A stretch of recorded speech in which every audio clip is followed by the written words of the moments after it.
27 de novembro de 2014. São Paulo vence no tempo normal, mas Kardec e Tolói perdem pênaltis e Tricolor é eliminado da Copa Sul-Americana. Rogério Ceni não fala sobre futuro e torcida São Paulina pede a permanência do ídolo.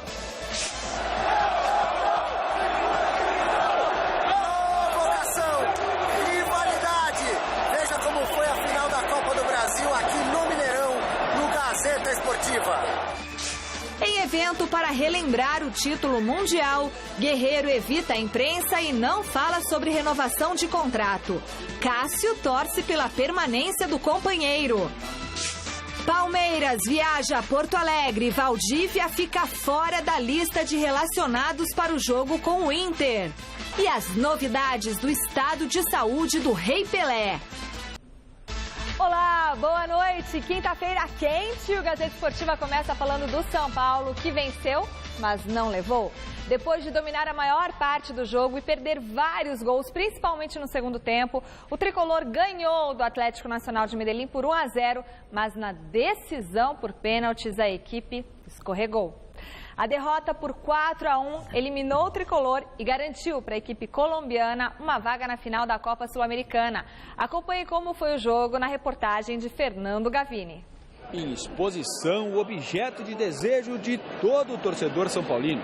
Não é disso que eu estou falando. É sobre a taça que será entregue ao campeão da Copa Sul-Americana. Ela que Rogério Ceni poderia levantar em sua despedida do futebol, se é que ela vai mesmo acontecer. Porque se depender da opinião da torcida... Pedido feito com direito à bandeira especial na concentração feita em frente ao Morumbi para receber o São Paulo e dar força ao time para vencer o Atlético Nacional e chegar à final da Copa Sul-Americana.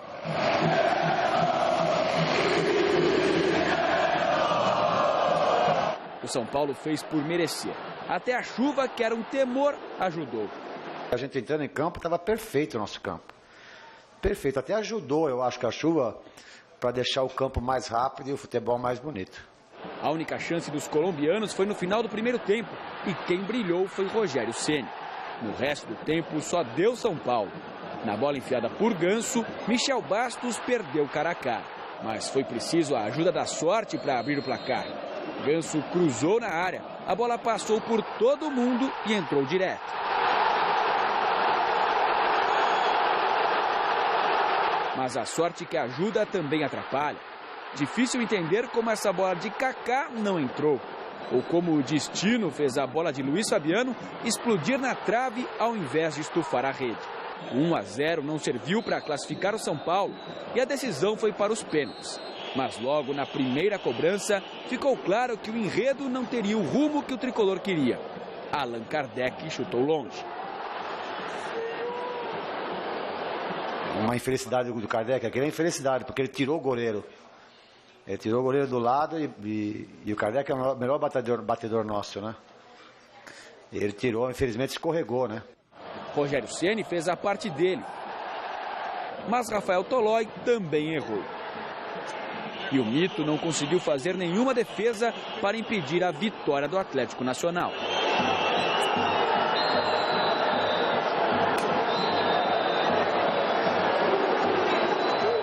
No que eu lembro da minha carreira, acho que foi a maior justiça que eu vi de um time que nós jogamos, principalmente o primeiro tempo, o segundo tempo. São coisas que a gente vai ficar aqui até amanhã analisando e não tem condições de estar achando o motivo, né? Já falei ali para eles no vestiário, né? Eles podem ficar tristes, mas não de cabeça baixa, porque eles deixaram tudo que tinham que deixar dentro do campo. A eliminação na semifinal da Copa Sul-Americana impede o sonho de Rogério Ceni de terminar a carreira levantando uma taça neste ano de 2014. Mas há males que vêm para o bem. Pelo menos na opinião de Muricy Ramalho, a derrota desta noite pode fazer o goleiro, que completa 42 anos em janeiro, prolongar a carreira. Ele não gosta de sair por baixo. Então, às vezes, uma eliminação dessa pode mudar o pensamento para o lado positivo, não para o negativo. Porque Os caras querem sair, né? Querem sair ganhando. Então é por isso que eu acho que você tem razão nisso, que pode mudar bastante. Pro lado bom, né? Grande noite para você que acompanha o Gazeta Esportiva. A dor da derrota é sempre uma dor muito forte, mas existem vários contextos. No caso da derrota São Paulina ontem, o São Paulo perdeu, mas perdeu de cabeça erguida, porque jogou bem, teve chance de matar o jogo durante o tempo normal, mas acertou a trave 2 vezes. Claro que a gente pode falar assim, trave é erro, não é acerto. É verdade, mas o São Paulo esteve muito perto, criou oportunidades para construir uma vantagem e eliminar o Atlético Nacional no tempo regulamentar. E aí, nos pênaltis, veio a infelicidade. Quer dizer, o Allan Kardec que escorregou, acontece nas melhores famílias, e o Rafael Tolói que errou a cobrança. Quer dizer, o Muricy está muito correto, muito sensato nesse discurso sobre o que o São Paulo fez ontem à noite contra o Atlético Nacional. Eu procuro ser o mais prático possível, mas tem algumas situações, quando a bola bateu na trave 2 vezes, você já pensa, não é a noite do São Paulo. A energia não é favorável. Deu no que deu, o Atlético Nacional está na decisão, meu caro Oscar Roberto Godoy. Boa noite. Boa noite, mal-humorado Celso Cardoso. Boa noite, Michele. Você está Godoy. Divina e maravilhosa. Obrigada, Godoy. Sabe, olha só que beldade. Isso é uma vitamina para as minhas retinas. Feliz daquele homem, o Bruno, que tem você ao lado dele. Obrigada, que Godoy. visita que nós recebemos aqui, Você viu? Newton Travesso. O bam da televisão brasileira. Verdade. Mas me permita democraticamente e educadamente discordar veementemente da opinião do nobre jornalista Celso Cardoso, meu colega de bancada. O São Paulo não foi injustiçado, Muricy. O São Paulo já era para ter dançado no jogo de ida, tomou um chocolate lá, foi incompetente para ganhar no tempo normal aqui, foi incompetente mesmo dominando o adversário para fazer os gols, não fez, então foi incompetente, levou para os pênaltis. Aliás, no tempo com a bola rolando, o seu Michel Bastos foi oreiudo, porque ele estava impedido e atrapalhou o Luiz Fabiano de fazer o gol. O Muricy, você tinha que ter passado aquele gol do Messi contra o Apoel, um dos gols do Messi contra o Apoel, que ele impedido só olha a bola e não participa e deixa a bola ir para o Pedro, e o Pedro toca para ele e ele faz o gol. Então, até nisso teve incompetência, de conhecimento de regra. Depois, nos pênaltis, o que acontece com o atirador de elite? Atirador de elite vai lá, prepara o seu equipamento, mira e atira, e acerta. Se ele não acertar, ele é incompetente. Então, o seu Allan Kardec foi incompetente também de ter escorregado, porque só ele conseguiu a proeza de escorregar, não é? Então, e fazendo jus ao nome, ele cobrou o pênalti para o além, Allan Kardec para o além, não é? Além disto, o gol que São Paulo fez foi falta do Tolói, a bola entrou. Então, que injustiça que nós tivemos no Morumbi ontem? Nenhuma. Não tivemos injustiça nenhuma, tivemos um festival de incompetência, porque mesmo olhando no computador, no notebook, no laptop, no tomitop, não defendeu um pênalti o Rogério Ceni. Que pegador de pênalti é esse? Tanto é que ele quis arriscar o canto, o cara chutou em cima dele e não conseguiu defender. E os outros chutadores... Não, nem teve os outros, só teve o Tolói. Não foi competente também para fazer o pênalti dele. Portanto, nós tivemos uma eliminação por incompetência do São Paulo e não por injustiça da natureza que molhou o campo para que o Allan Kardec escorregasse. Foi muita incompetência em tudo, seu Celso Cardoso. Eu estive fora do ar 3 dias porque estava sem voz. Agora estou com a voz recuperada, então eu vou insistir. 2 questões. O senhor nunca escorregou na vida? O senhor já escorregou de propósito? Segundo ponto. Nunca São Paulo escorreguei foi prejudicado lá na Colômbia pela arbitragem? Na hora de crawl, nunca! Na hora do crawl, nunca, Celso Cardoso! Na hora do vamos ver. Nunca! Cral é cral, meu filho. Nunca. Tá, e o São Paulo não foi prejudicado O Celso já falhou lá na Colômbia? Foi prejudicado o quê? Disse que já falhou. O quê? Como ele foi beneficiado ontem no gol que fez. Que foi falta. Lá ele não teve a falta no Allan Kardec, que poderia ter sido mostrado vermelho. Poderia. E ontem ele fez um gol irregular. Então, onde que tá? Onde que tá essa injustiça? E outra coisa, brigou com a pênalti, não brigou com a pênalti? Se ferrou no pênalti. É praga da pênalti. Tá certo. Não, eu acho que todo mundo tem o direito de errar, mas, puxa, cobrança de Gente, pênalti... é claro, ele escorregou. Pô, alguém ele acha que ele fez de propósito? Não, é óbvio que ele não fez de propósito. Só É ele óbvio escorregou. que... Ué, mas foi uma infelicidade. Você vai condenar o jogador porque ele escorregou? Incompetência. Ah, tá certo. Pô, o cara vai lá e pisa no barro. Ele pisou no barro porque ele quis. Tem que estar muito concentrado. Tá certo. Todo mundo é excepcional cobrador de pênalti aqui. Tá certo. Eu não sei cobrar pênalti. Não precisa cobrar apresentar dele. Não pode escorregar. Todo não mundo pode aqui, escorregar. Todo mundo aqui é sensacional, brilhante. Na hora de na hora de pingotar, não pode escorregar, Celso. É rústico, sistemático. O senhor já escorregou na hora de pingotar? Não, nunca bati pênalti na chuva. Tá vendo como são as coisas? Às vezes é necessário dar uma pingotada na chuva também, Michele. Você nunca escorregou na chuva? Não, aqui não. Aqui você vai igual pato, você entendeu? Entendi. Pisa igual pato. Não esse pato de São Paulo, que já é um marrecão mal acabado, né? É igual pato. Bom, Godoy, o nosso contato agora é com o CT da Barra Funda. Onde está o repórter Fernando Gavini acompanhando... Vê se o Gavini já escorregou alguma vez. Vou perguntar para ele. Gavini, você está aí acompanhando a reapresentação do Tricolor. Boa noite. Você já escorregou alguma vez na sua vida e o Rogério Ceni vai parar ou não vai parar?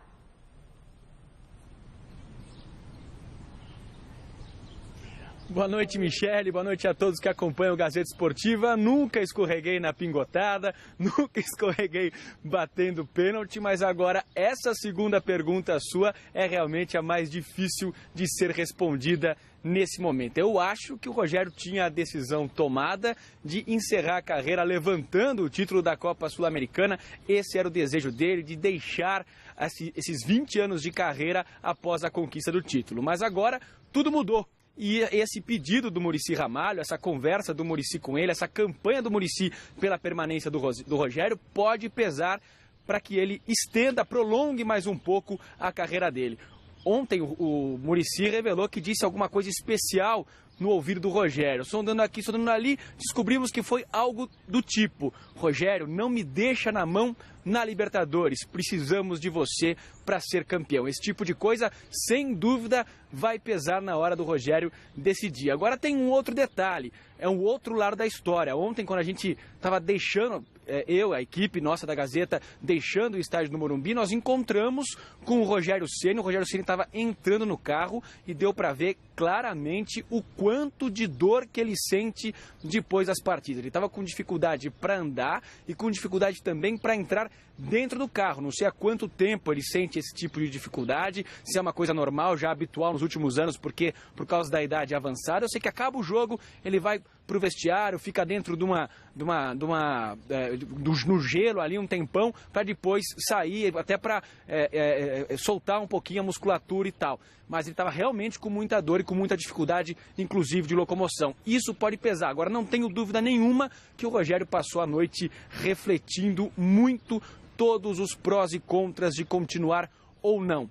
Agora, a decisão cabe exclusivamente a ele. A diretoria do São Paulo deixou tudo na mão dele. Se ele quiser continuar, vai ter o contrato renovado. Se ele quiser parar, a diretoria respeita, não vai ficar fazendo nenhuma pressão para que ele continue defendendo a equipe do São Paulo. Agora, uma coisa é certa e vem acontecendo nos últimos jogos. Desde que ele anunciou a decisão de que pararia em abril, ele fala... Tem sempre a preleção do treinador. Em momentos antes de entrar em campo, o Rogério é o último a falar, a conversar com os jogadores. E desde que ele anunciou a decisão de parar em abril, ele vinha repetidamente dizendo aos jogadores que esse era o último ano dele, que ele queria ser campeão. E isso vinha motivando demais os jogadores. Mas há 10 partidas isso não acontece. A última vez foi no empate contra a Chapecoense 0-0. De lá para cá, o Rogério não tocou mais no assunto. E hoje o Ganso foi um entrevistado, veio conversar com os jornalistas e, claro, o assunto foi o Rogério Ceni e ele falou exatamente sobre isso. É difícil você chegar e perguntar para ele o que você decidiu. É o momento dele, o momento único na carreira dele, que ele mesmo tem que resolver. E a gente espera que possa ser a melhor decisão para ele e para todo mundo. O Rogério usou durante muito tempo, naquele momento antes de entrar no gramado, o fato de ser o último ano dele, que ele queria vencer, que ele queria ser campeão nesse último ano. E o que a gente tem ouvido é que nos últimos jogos ele não tem mais tocado nesse assunto. É verdade? Olha, desde da minha chegada ao São Paulo, ele sempre quer ganhar todos os campeonatos, todos os jogos que disputa. Então não é só por causa do último ano dele, mas em sim de todos os jogos. Mas ele não fala mais em parar? Bom, pelo menos não comenta sobre o assunto, né? Vamos ver o que ele vai decidir.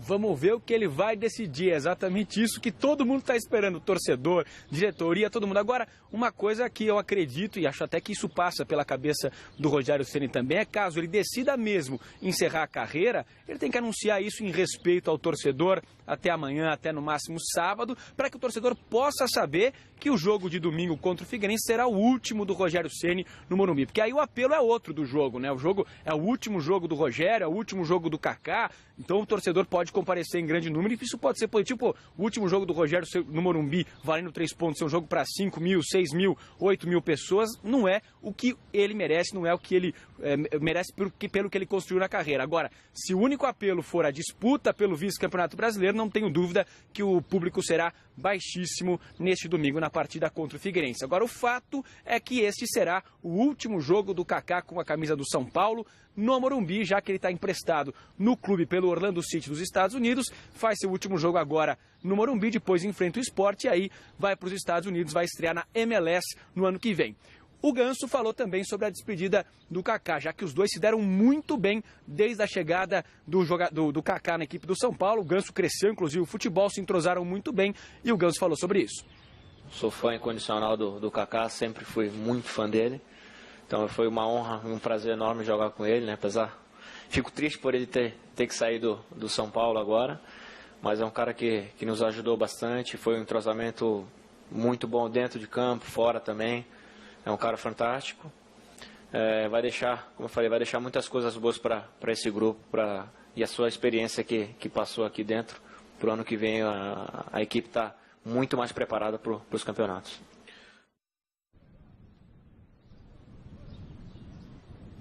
Para o ano que vem a equipe estar mais preparada para os campeonatos. Esse é o discurso do São Paulo. Muricy Ramalho falou muito sobre isso, que o São Paulo conseguiu montar uma base. A base está pronta, precisa de alguns reforços para que o time possa estar pronto para disputar títulos, para disputar o título da Libertadores, para brigar pelo título do Campeonato Brasileiro. O grande problema desse ano foi que o time foi remontado depois do ano passado, que foi muito ruim, em que o São Paulo disputou apenas para não cair no Campeonato Brasileiro, mas o São Paulo conseguiu crescer, conseguiu remontar. A chegada do Kaká foi muito importante para isso também. E o São Paulo chegou na reta final brigando por títulos, mas não levou nenhum. Para ser campeão, Muricy já deixou claro que quer a permanência do Rogério Ceni, sabe que não pode contar com o Kaká, mas cobra a diretoria para que novos reforços venham. Não vai ser preciso muita gente, não. Uma outra peça para compor elenco, para deixar alguns setores, algumas posições que estão carentes um pouco mais fortes, mas ele acredita que há necessidade desses reforços e ele falou sobre isso depois da partida de ontem. A gente já tem uma base, mas ainda falta. Para você brigar em várias competições, você tem que ter um plantel, né, maior, inclusive, porque a gente tem várias posições que tem muito poucos jogadores. Já conversei, claro que às vezes, né, as pessoas pensam que vai tirar o foco, mas não tem jeito, isso aqui não para, meu. Isso aqui não para, isso aqui tem que continuar. Já começar 3 meses antes de acabar o ano, já tem que começar, entendeu? Então, nós começamos já a conversar há algum tempo, só que não aconteceu ainda. E tem que acontecer. Né? Isso eu já conversei até com o presidente hoje. Né? Nós estamos um pouco lento. Nós temos que apertar um pouco mais. Isso aqui é gigante, isso aqui não pode, estou vendo, não. Isso aqui, meu, você quer o cara, tem que ir para cima.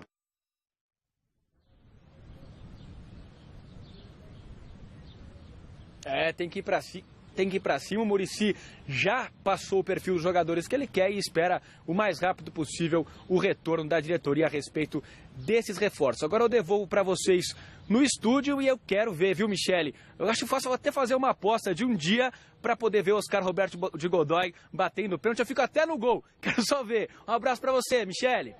Um abraço, Gavini, mas é Oscar Roberto Godoy. Não tem o D, Godoy não gosta que fala de Godoy. Ou seja, Godoy, o Gavini acabou de escorregar. Você escorregou, Gavi, deu uma escorregadinha, Gavi. Acabou de escorregar. Não, ele fez de brincadeira. Pronto, já aliviei a sua, viu, Gavini? Bom, ó, Gavini, depois o Godoy te pega, ele fica bravo com o Godoy, não é, Godoy? Tá vendo só? Não, mas acabou de escorregar. E ele tinha falado. Na hora a diferença é que ele tem amigos na imprensa. A Michele já absolveu, o Allan Kardec não. Tá absolvido. Ele disse que nunca escorregou. Essa foi uma bela escorregada. Não, mas tudo bem. Mas o Gavini faz parte do meu grupo de admirados. Isso mesmo. Vote na enquete que está no ar no site gazetesportiva.net. Nós queremos saber, após a eliminação na Sul-Americana, Rogério Ceni deve confirmar a aposentadoria dele no final do ano, Celso Cardoso? Eu sei que diz respeito a ele, mas na sua opinião, ele deve se aposentar? Mas eu gostaria de ratificar isso, é uma decisão muito pessoal. Eu, se fosse ele, pararia. Acho que o momento agora é de parar. Godoy. Eu vou dar voto duplo. O meu voto e o voto do Carlito Vendranelli lá de Birigui, que vai cuidar do Bandeirante para levar o Bandeirante de Birigui a Tóquio. Quando for a final do Mundial em Tóquio, no Japão de novo, ele vai levar o Bandeirante de Birigui. Carlito, vamos tocar esse time aí. Nós que gostamos do futebol não queremos que Rogério Ceni pare. Mesmo com todas essas dores, mesmo não pegando pênalti. Esse negócio de dor é a idade. Ele está na idade do condor. Tudo é condor. A idade do condor. É isso mesmo, tudo dói nessa idade aí. Ele deve ter bico de papagaio, hérnia, desgaste ósseo e tudo bem. Se ele não quiser sentir dor, ele para de jogar, vai continuar sentindo dor do mesmo jeito. Ele tem que aprender a conviver com as dores. Tá vendo por que eu acho que eu tenho que parar? Se eu fosse, ele pararia. Ele bateu todos os recordes possíveis e imagináveis no São Paulo. Aí você fala assim, sabe que não tem que parar porque ele não pegou nenhum pênalti ontem? É. A história que ele tem, fala por ele, quer dizer, ele já tem crédito de sobra. De sobra. Hoje no elevador, o ascensorista falou assim, pô, tá na hora dele parar, não pegou pênalti. E ele é São Paulino, então vê. Aí começam as críticas. Bom, o resultado sai no final do programa de hoje, a gente quer saber o que você pensa, entre lá no site gazetesportiva.net. Tristeza no Morumbi, festa em BH. Depois do Cruzeiro conquistar o Campeonato Brasileiro de 2014, ontem foi a vez do Atlético Mineiro reinar no Mineirão e comemorar o inédito título da Copa do Brasil. O repórter Alexandre Silvestre esteve na capital brasileira do futebol acompanhando o mais importante clássico da história entre atleticanos e cruzeirenses.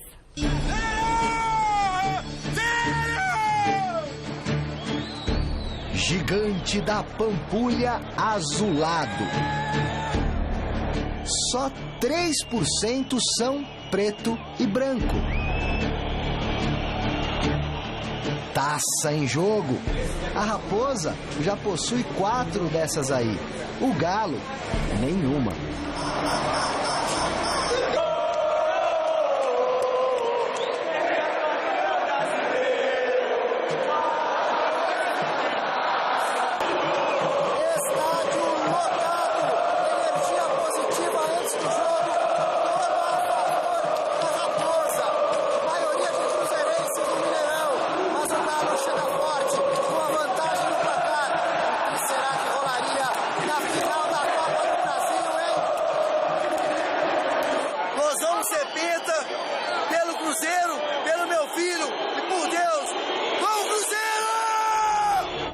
O Cruzeiro faz fumaça e barulho.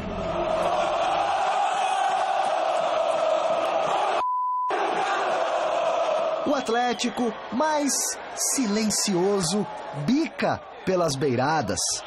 Cozinha a Raposa. Placar e tempo estão a favor dos alvinegros.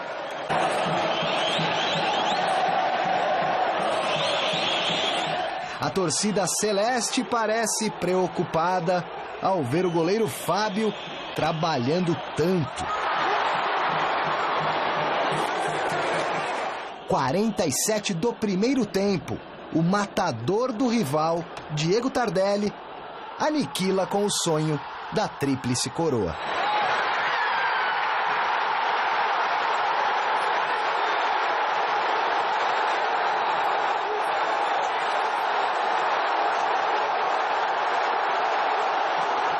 Cruzeiro, ele tá fazendo o que o Atlético quer.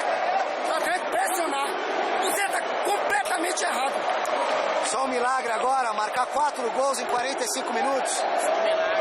Mas Deus é mais. Vai acontecer. O Cruzeiro, de tanque na reserva, gasta as últimas energias. O Atlético, com naturalidade de sobra, controla a partida e leva perigo ao adversário. O tempo fecha algumas vezes, inclusive fora das 4 linhas. As brigas são controladas pela arbitragem, pela polícia, cada autoridade com as armas que tem. Alguns perdem a esportiva. No fim, todos estão felizes, por incrível que pareça. O Atlético é campeão da Copa do Brasil pela primeira vez, para delírio do time, delírio da massa.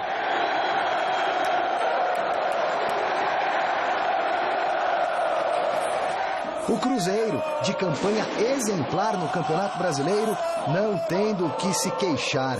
E os fãs reconhecem a luta.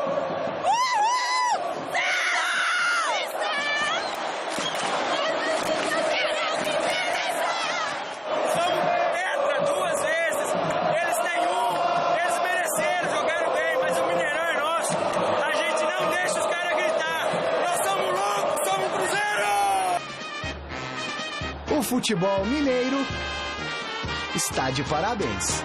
Nós somos do Clube Atlético Mineiro, jogamos com muita raça e amor, vibramos com alegria nas vitórias. Clube Atlético Mineiro, galo forte vingador. Bom, e depois da partida, alguns jogadores do Galo devolveram as alfinetadas de jogadores do Cruzeiro nos dias que antecederam o jogo. Já os técnicos preferiram manter um tom mais ameno e elogiar a própria equipe e o rival. Eu queria voltar lá do Catar para viver esses momentos, né? Ser campeão da Libertadores, ser campeão da Recopa, ser campeão da Copa do Brasil. E acredito que hoje, acho que eu pude gravar meu nome também na história do Atlético novamente. Estou feliz e a gente tem que aproveitar esse momento que é único, né? Passa rápido, mas é especial. Pode-se dizer que o time do Atlético é o melhor time do Brasil por ter vencido o campeão brasileiro? Olha, vou ser sincero, acho que não. Porque o futebol para mim é regularidade, sabe? Se você considerar o ano do Cruzeiro, tá? Não há como não dizer que o time do Marcelo foi o time mais bem estruturado. Acontece que o Cruzeiro teve pela frente o Atlético Mineiro.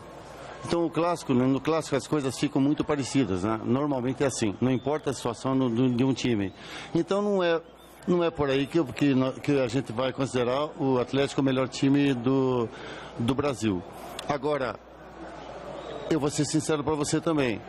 Eu acho que os brasileiros, assim que não de fora de Minas, meio que adotaram o Atlético também, porque a forma de jogar, a forma ofensiva, uma forma leve, rápida, chamou a atenção de todos. Então, nesse momento, o Atlético está muito bem assim, mas, na verdade, nós não nos estruturamos adequadamente para vencer o que nós vencemos. Eu sairia por um projeto, alguma coisa assim, não apenas para respirar novos ares. Mas hoje a vontade do Marcelo Oliveira é permanecer no Cruzeiro? É permanecer, é dar sequência, é quebrar essa coisa do Brasil de que o treinador não pode ficar 5 anos, 6 anos, 4 anos.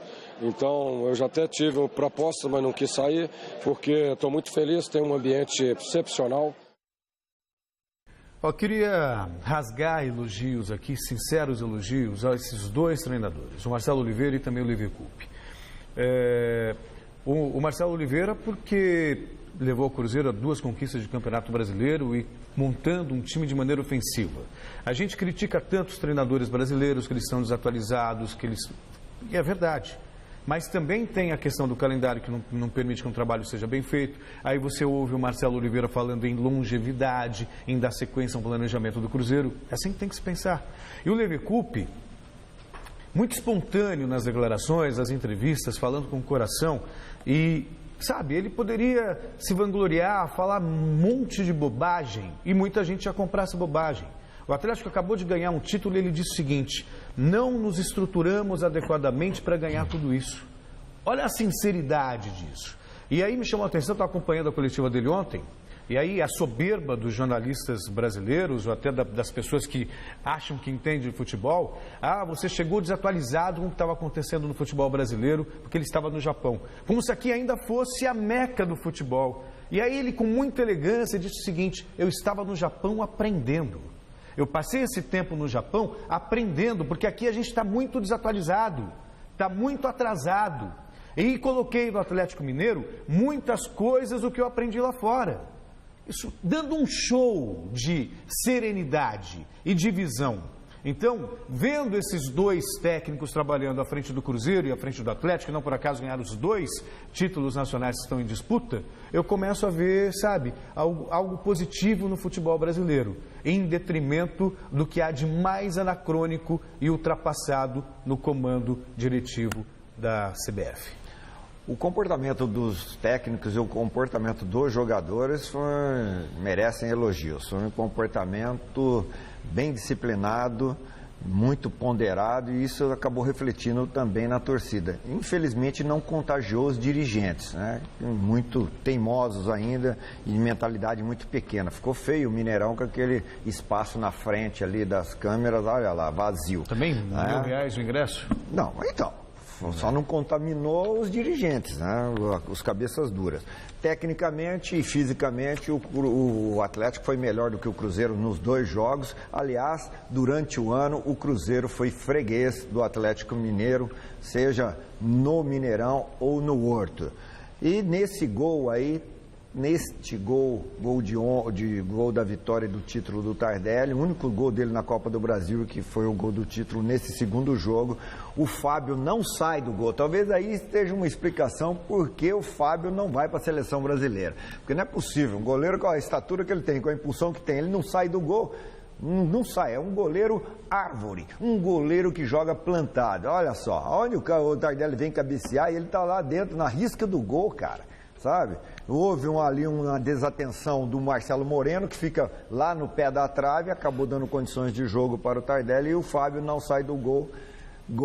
Título da Copa do Brasil merecido. Fisicamente, o time do Atlético está bem melhor do que o Cruzeiro. Carlinhos Neves, preparador físico. Parabéns. Mas tem que pesar também os jogos decisivos do Cruzeiro, né? Que um atrás do outro. Tudo existe a sua causa. O Cruzeiro tem a causa dele, porque não está bem agora. Agora, fisicamente, o Atlético está mais inteiro neste momento. Eu achei interessante fazer essa colocação, que pode parecer que foi negligência ou incompetência da comissão técnica do Cruzeiro. E não foi. É o calendário que está realmente existe uma tática também. O Cruzeiro, como estava bem montado, o que fez? Vamos ganhar logo enquanto os times estão se arrumando, a gente ganha no primeiro terço da competição nacional. Foram os pontos que o Cruzeiro abriu no primeiro terço da competição. O atacante brasileiro Brandão foi condenado a 1 mês de prisão na França por uma cabeçada no também brasileiro Thiago Motta após o duelo entre Bastia e PSG pelo campeonato francês no último mês de agosto. Bastia ou Bastia, Celso? Bastia. Ok, o Tribunal Correcional de Paris considerou que Brandão premeditou a agressão ao colega de profissão. Brandão já havia sido suspenso pela Federação Francesa por 6 meses. Além da prisão, o atacante também deverá pagar uma multa de 20 mil euros, mas o juiz indicou que a pena ainda pode ser convertida em serviço comunitário pelo tribunal e o atacante escapar da prisão. O pedido inicial da promotoria era para que Brandão fosse preso por 6 meses, por 8 meses, na verdade. A justificativa do atacante é que ele foi provocado por Thiago Mota, que teria lembrado um caso de 2012 em que Brandão foi acusado de estupro. Mas essa declaração do Brandão não cola, porque se ele tivesse agido na emoção da provocação, tinha agido na hora, não teria premeditado, entendeu? Uma cabeçada, depois ia sair correndo. Ele fez com muito cabeça fria. Com a cabeça muito fria, ele sabia o que ele estava fazendo. E aí você vê a diferença. Aqui eu já vi torcedor organizado socar a cara de outro na frente do policial e não acontecer nada. Quer dizer, aqui muito provavelmente isso seria só punido pela justiça desportiva e não ia dar em nada. Quer dizer, alguém pode falar assim, muito rigoroso ser preso por um mês. Mas é assim que tem que ser. As pessoas elas devem saber como se comportar na sociedade. E o futebol não está à margem.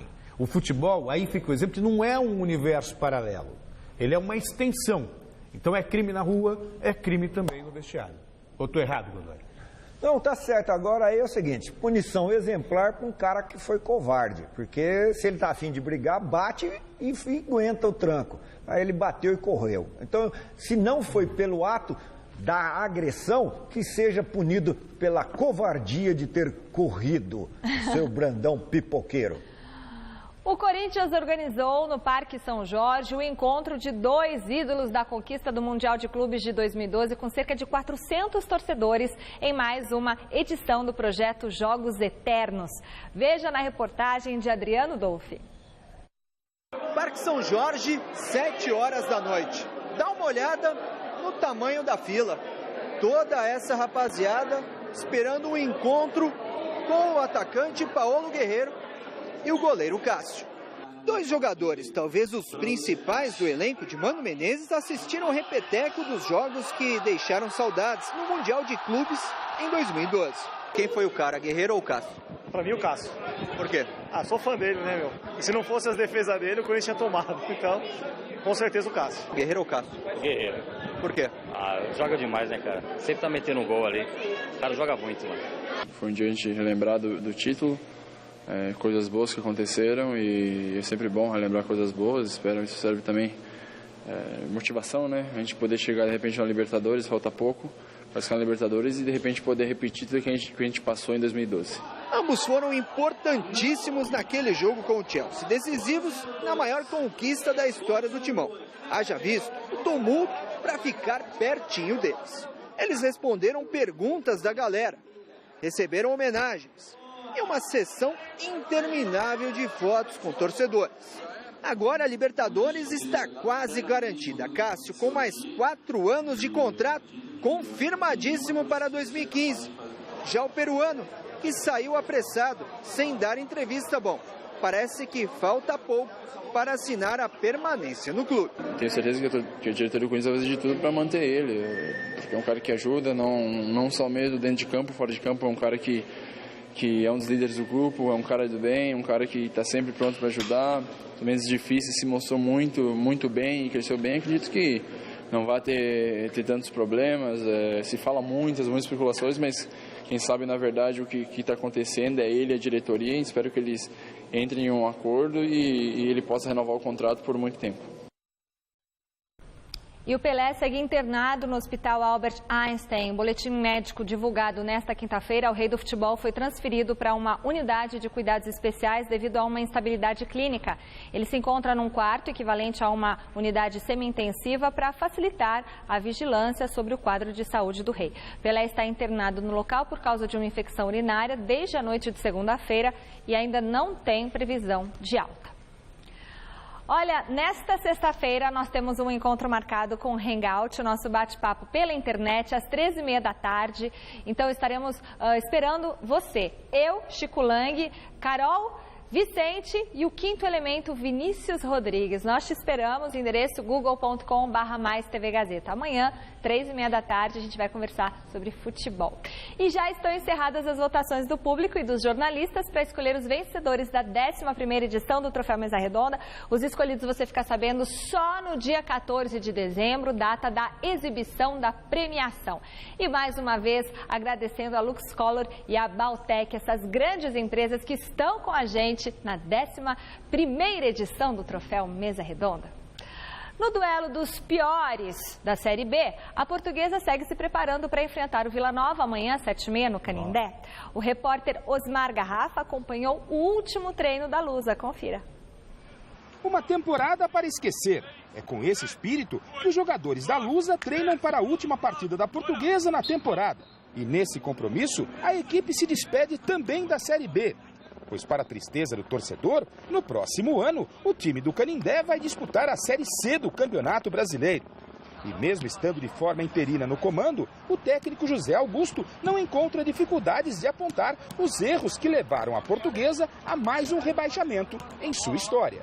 Eu acho que faltou um pouco de planejamento, né? Chegou uma hora, cara, que a diretoria procurou fazer o seu máximo. E talvez tenha pecado no intuito de trazer bastante treinador, bastante jogador. Se o planejamento não foi o esperado para essa temporada, Zé Augusto avisa que para o início do próximo ano, a diretoria da Lusa tem que trabalhar rápido na montagem do elenco e também na definição do novo treinador. O futebol é para ontem, né? E quanto mais você se organizar, procurar reforço, treinador, a gente sai na frente. Em tempo, já que a Lusa ainda está sem técnico, Zé Augusto aproveita para vender o próprio peixe. E não esconde de ninguém que, se chamado for para ser efetivado, ele está pronto e à disposição. Depende muito da diretoria. Caso a diretoria me solicitar para me ser o treinador do Campeonato Paulista, eu iria com tranquilidade, sabendo que a responsabilidade não só na base como aqui é grande, mas competência e história no futebol a gente tem. Mesmo com o futuro lusitano indefinido, Zé Augusto tem como prioridade motivar o elenco para a partida de amanhã contra o também rebaixado Vila Nova de Goiás, aqui no Canindé. Que a bola não para aqui na Portuguesa, eu acho que tem bastante atleta novos e é um momento de você poder vender a sua mercadoria, apresentar um bom futebol e ter dignidade à empresa que está te usando, né? Que é a Portuguesa, tentar, junto com os atletas, terminar com dignidade. E aí sim, a diretoria fechar as portas e trabalhar para o ano que vem com planejamento. O Palmeiras já viajou para Porto Alegre, onde enfrenta neste sábado o Internacional em duelo vital para o Verdão fugir da ameaça de rebaixamento. E as notícias não são boas. O meia Valdívia não foi relacionado, assim como o zagueiro Tóbio, que está machucado. Natan, suspenso, será outro desfalque na defesa. Por outro lado, o Verdão terá o retorno do polivalente Marcelo Oliveira e do meia Bruno César, que não vinha aparecendo nas listas de Dorival Júnior. Não se sabe se a estratégia utilizada no jogo contra o Coritiba se repetirá quando o Valdívia não viajou com os colegas, ficou fazendo tratamento em São Paulo, mas mesmo assim foi a Coritiba na véspera da partida e entrou em campo. Então, ninguém sabe ainda. O que serve de alento para o torcedor do Palmeiras é que o Vitória está muito mal. O Vitória está muito mal e aí o Vitória pode facilitar a vida do Palmeiras. Se depender do próprio Palmeiras, veja só, em princípio são 3 titulares fora e 3 jogadores importantes. O Natan, que assumiu a condição de titular e vem jogando bem, o Tóbio, que queira ou não, é um jogador experiente, e o Valdívia, que faz uma diferença danada. Se ele vai jogar em cima da hora, vai aparecer em cima da hora, não sei, mas que em princípio é preocupante a situação palmeirense, Godoy. Na tabela de classificação aí pelos adversários, a situação do Palmeiras é a pior. A pior é a situação do Palmeiras, porque pega o Internacional precisando vencer. Se não perder para o Internacional, tem condições de escapar. Agora, se perder para o Internacional, aí vai ser complicadíssimo a última rodada. Vai ficar dependendo dos outros. Né? Quer dizer, depende, né? Se o Vitória não vencer também, não. O Palmeiras continua dependendo só dele. Se ele perder para o Internacional, ele depende dos outros. Se ele não perder para o Internacional... Então, aí eu tenho que torcer para o Vitória contra o Vitória. Aí ele ainda tem uma salvação. Mas se perder para o Internacional, ele fica dependendo dos outros. E tem o problema do Dorival Júnior ser suspenso, né? Está sendo julgado. Se ele for suspenso, fica o Alberto Valentim. Amanhã, né? Ele vai ser julgado. Acho que é sexta-feira. Eu li que era hoje o julgamento dele. E fica o Alberto Valentim lá no banco de uma área técnica junto com o filho do Dorival Júnior. Aliás, o Alberto Valentim é que deveria estar ao lado do Dorival Júnior, porque quem comandou essa equipe aí na transição do Kleina para o Gareca foi o Alberto Valentim. Quem deveria estar lá com o Dorival Júnior era o Alberto Valentim, que tem muito mais experiência, prática e conhecimento do que o filho do Dorival Júnior, que pode ser um maior intelectual futebolístico desse país. Agora, experiência futebolística, quem tem é o Alberto Valentim. Tem torcedor indo para lá, cara. O Jaguaré e o Jamil lá de Itabapuã estão indo lá para o Rio Grande do Sul para torcer para o Palmeiras. Muito bem. O Santos enfrenta nas 2 últimas rodadas equipes que lutam contra o rebaixamento. E se engana quem acha que o Peixe não tem motivação para os duelos que fecham a temporada. O repórter Adriano Dolph, que fez aniversário ontem, conversou hoje com exclusividade com o meia Lucas Lima, um dos destaques do Santos em 2014 e que revelou que serve de combustível para os jogadores do Alvinegro.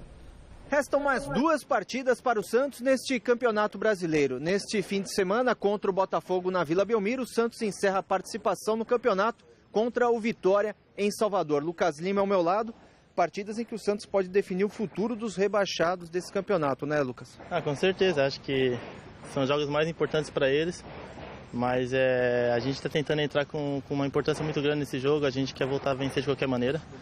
Então acho que tem que pensar em nós primeiramente, acho que estamos muito tempo sem vencer e time grande não pode isso. Então estamos se cobrando para voltar a vencer esse jogo. São vários jogos já sem vitória, né? 6 empates, 3 derrotas. Isso vem incomodando o elenco, Lucas, apesar de não brigar por mais nada? Vem incomodando sim, acho que todos que estão aqui são vitoriosos, então fica ruim esse clima de derrota. Então acho que temos que dar um basta nisso e voltar a vencer. Falando do futuro, você é um jogador que agora o Santos tem 40% dos direitos, né? Isso dá uma tranquilizada para você em relação ao próximo ano, em relação à sua permanência na Vila Belmiro? Com certeza. Acho que desde que eu cheguei, acho que sabia que ia desenrolar isso daí. Acho que demorou um pouco, mas deu tudo certo. Então, estou tranquilo. Acho que foi um ano bom para mim. Infelizmente, não foi como eu queria para o nosso elenco, para todos. Então, continuar trabalhando para ano que vem melhorar mais ainda. E a mensagem para o torcedor em relação ao ano de 2015, Lucas?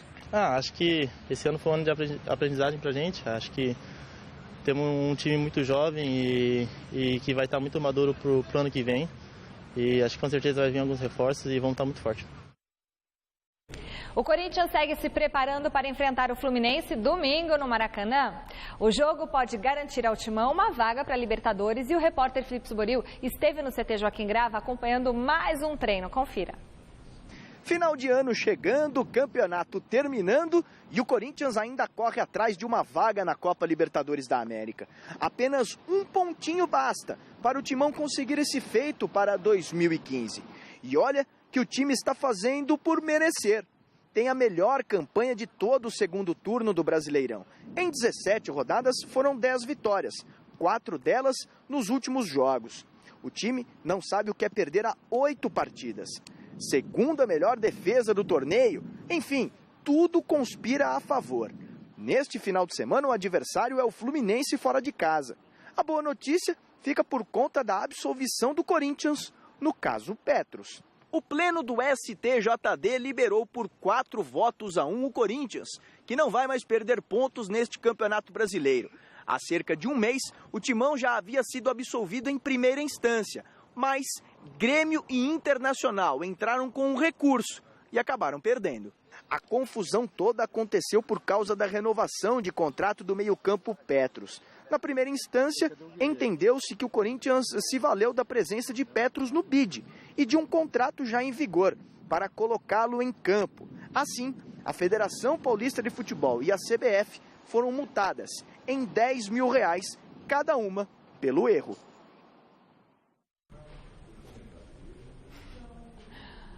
Muito bem, resultado final da enquete do site GazettaEsportiva.net. Após a eliminação na Sul-Americana, a Ceni deve confirmar a sua aposentadoria no final do ano? Sim, 63% dos votos. Bom, o programa de hoje termina aqui. A gente volta amanhã às 6 da tarde e tem Super Esporte às 10h30 da manhã. Tchau. E nós nos vemos novamente daqui a pouquinho no Jornal da Gazeta. Até já. Um abraço pro Zeca e pro Toral da Eco Beer. Fiquem com Deus. Ainda é possível. Amém.